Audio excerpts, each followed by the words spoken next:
Old pension scheme की गूंज देश भर में सुनाई दे रही है। मुख्यमंत्री अशोक गहलोत ने बजट में इस बात का ऐलान किया था।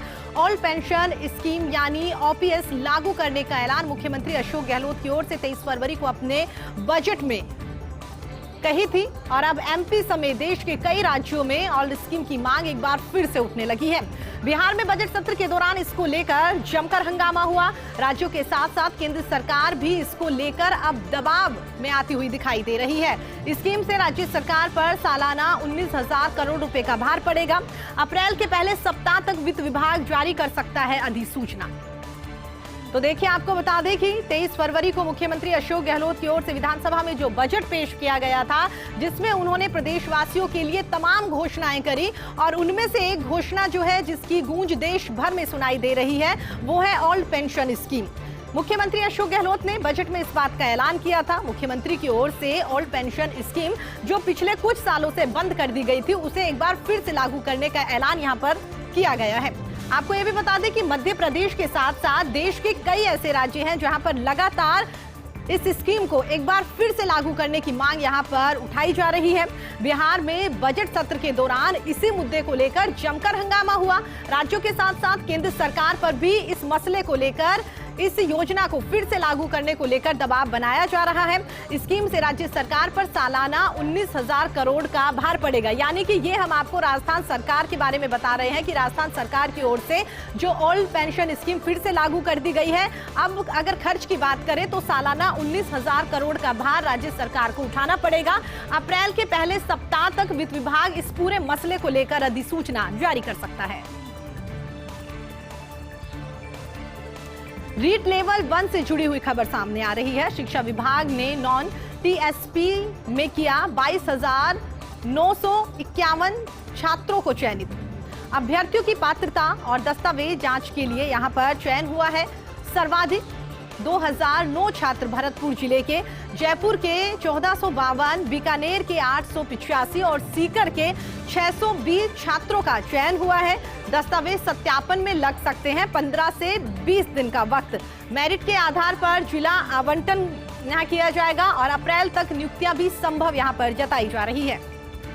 तो आपको बता दें, रीट लेवल से 1 से जुड़ी हुई ये बड़ी खबर सामने आ रही है, जहां पर शिक्षा विभाग ने नॉन टीएसपी में 22,951 छात्रों को चयनित कर लिया है। अब अभ्यर्थियों की पात्रता और दस्तावेज जांच के लिए यहां पर उनका चयन किया गया है। सर्वाधिक 2009 छात्र भरतपुर जिले से सामने आए हैं। जयपुर की अगर बात करें तो यहां से 14,052 और बीकानेर से 785, सीकर से 620 छात्रों का चयन यहां पर किया गया है। दस्तावेज सत्यापन में 15 से 20 दिन लग सकते हैं। मेरिट के आधार पर जिला आवंटन किया जाएगा और उसके बाद में अप्रैल तक सभी की नियुक्तियां संभव है। हाईकोर्ट सहित सभी अधीनस्थ अदालतों का 11 अप्रैल से वक्त बदलेगा। 11 अप्रैल से यहां पर प्रदेश भर की सभी अदालतों का वक्त बदल दिया जाएगा। जोधपुर मुख्य पीठ सहित जयपुर पीठ में सुबह 8 बजे से दोपहर 1 बजे तक अब सुनवाई का कार्यक्रम रखा जाएगा। यानी कि इस दरमियान ही अब सुनवाई होगी। कार्यक्रम में इस तरह से चेंजेस दिखाई देंगे। आपको ये भी बता दें, कार्यालय का समय जो है वो सुबह 7:30 बजे रहेगा, दोपहर 1 बजे तक। प्रदेश की सभी अधीनस्थ अदालतों में सुबह 8 बजे से सुनवाई होगी और उसके बाद में दोपहर 12:30 बजे तक ये सुनवाई चलेगी। कार्यालय का वक्त जो है वो सुबह 7:30 बजे से दोपहर 1 बजे तक रहेगा। हाईकोर्ट प्रशासन ने इस पूरे मामले को लेकर अधिसूचना जारी कर दी है। तो आपको बता दें, अधिसूचना यहां पर हाईकोर्ट की ओर से जारी की गई है।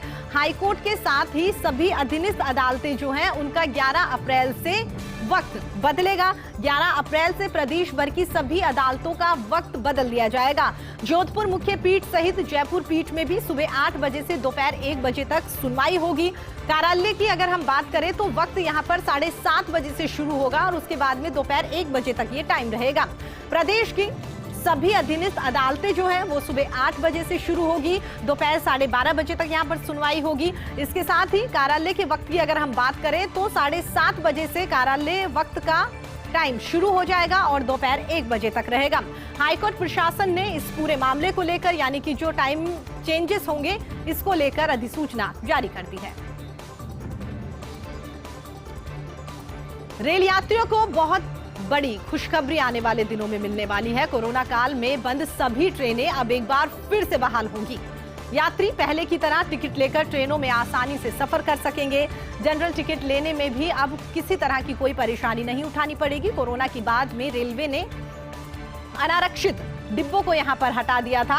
अब पहले जैसे ही 16,000 ट्रेनें एक बार फिर से देश भर में चलती हुई दिखाई देगी। लंबी दूरी की ट्रेनों में अनारक्षित कोच जोड़कर ये ट्रेनें चलाई जाएगी और इस फैसले से होली से पहले टिकटों की मारामारी भी खत्म होती हुई दिखाई देगी। तो देखिए, कोरोना काल की वजह से तमाम व्यवसाय यहां पर बेपटरी होती हुई दिखाई दे रही थी और उसी को लेकर अब एक अच्छी खबर सामने आ रही है कि रेल यात्रियों के लिए कोरोना काल में जो ट्रेनें पूरी तरह से सरकार ने बंद कर दी थी, वो ट्रेनें एक बार फिर से यहां पर शुरू होती हुई दिखाई देंगी।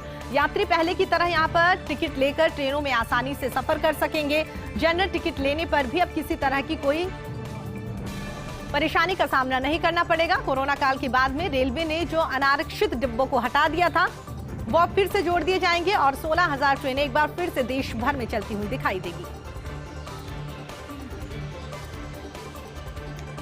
हरिदेव जोशी पत्रकारिता यूनिवर्सिटी को लेकर खबर सामने आ रही है। कुलपति की योग्यता में संशोधन करने जा रही है सरकार। नए विधेयक में योग्यता में अब बदलाव दिखाई देगा।